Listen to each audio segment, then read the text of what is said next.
sa lahat kami ay maglilingkod. Ang Kalingang TSMC. Magandang araw po sa ating lahat. Ako po si Madi na bumabati sa inyo na welcome po sa ating pangalawang episode ng Kalingang TSMC, Kaalaman sa Kalusugan. Gaya nga po ng dati, kami po ay magbibigay sa inyo ng mga impormasyon tungkol sa mga iba't ibang uri ng mga sakit. Dahil healthy ang may alam. At ngayon nga po, ang topic natin ay napakasimple ngunit napaka-importante para sa ating kalusugan. Paano ang tamang paglilinis ng ating tenga?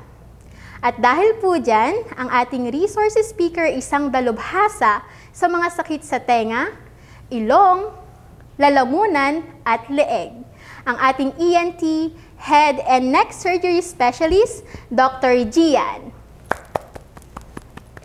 Ayan, magandang araw po, Dr. Gian. Thank you, Ma'am Madi, sa pag-imbita. Gusto ko yung topic na to kasi kada magki-clinic ako, yung mga magpapakonsulta tungkol sa tenga, ito yung paulit-ulit ko na sinasabi sa kanila, ine-explain kung paano yung tamang paglinis ng tenga. Ayan po, Doktora. Maraming salamat po sa pagdalo po. Ano po ba yung kahalagahan ng tamang paglilinis po ng ating tenga? So, yung paglilinis ng tenga, makakaiwas kasi tayo, no? Yung tamang paglilinis ng tenga, makakaiwas tayo sa pagsakit niya, pagkakaroon ng infection. So, kung tama yung paglilinis ng tenga, may iwasan yung pagkonsulta sa mga doktor tulad namin. Okay po, Doktora. Mahalaga po pala talaga, Doktora, na alamin natin yung tamang paraan ng paglilinis ng tenga. Pero, Doktora, karamihan po sa atin ay may nakagawian na ng paglilinis ng tenga. Meron po bang mga nakagawian o paraan ng paglilinis na mali pala o hindi natin dapat ginagawa kapag po naglilinis po tayo ng tenga? Okay. Magandang tanong yan kasi nga, ito yung mga kinaklarify ko kapag nagpapakonsulta, no? So, una, hindi po dapat madalas ang paglilinis ng tenga. Ayan, tama na po yung isang beses lang sa isang buwan. Okay na po yun. Pangalawa, yung paglilinis ng tenga, kadalasan gumagamit po ng cotton buds. Diba? Yes, so, kung gagamit ng cotton buds, dapat po, hindi siya pinapasok sa loob. Kasi naiipon po doon, yung dumi ng tenga, pinapasok lang ulit sa loob.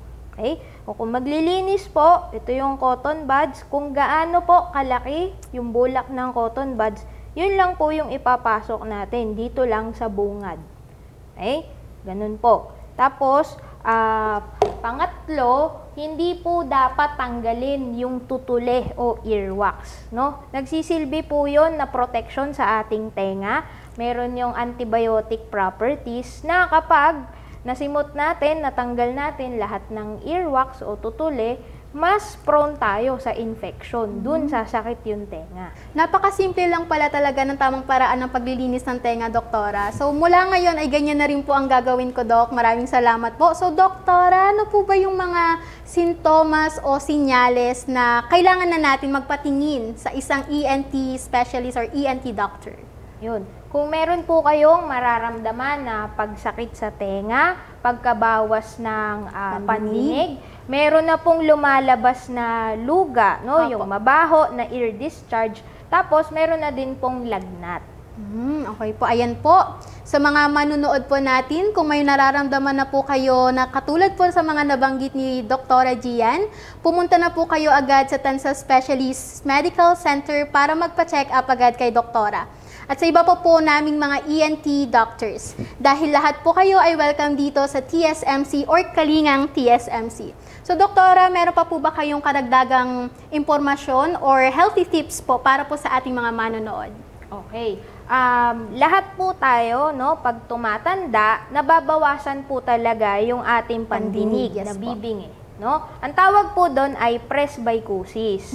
Para po maiwasan na maaga tayong mabingi, no? Iiwasan po natin yung malalakas na tunog o kung hindi po may iwasan yung malalakas na tunog. Ayan, sa mga mahilig po dyan mag-headphones. Opo, no? Huwag po masyadong matagal na expose sa malalakas na tunog guilty po, Dok. Ayun. Ayan po, Doktora, maraming salamat po. Ang dami po naming natutunan sa inyo at dahil dyan, mas maaalagaan at mapapanatili po natin na, or namin, na malinis ang aming mga tenga. At salamat din po sa lahat ng mga nanood sa ating kaalamang pangkalusugan hatid sa inyo ng Kalingang TSMC. Hanggang sa susunod po dahil healthy ang may alam. Sa lahat kami ay maglilingkod. Ang Kalingang TSMC, TSMC, TSMC.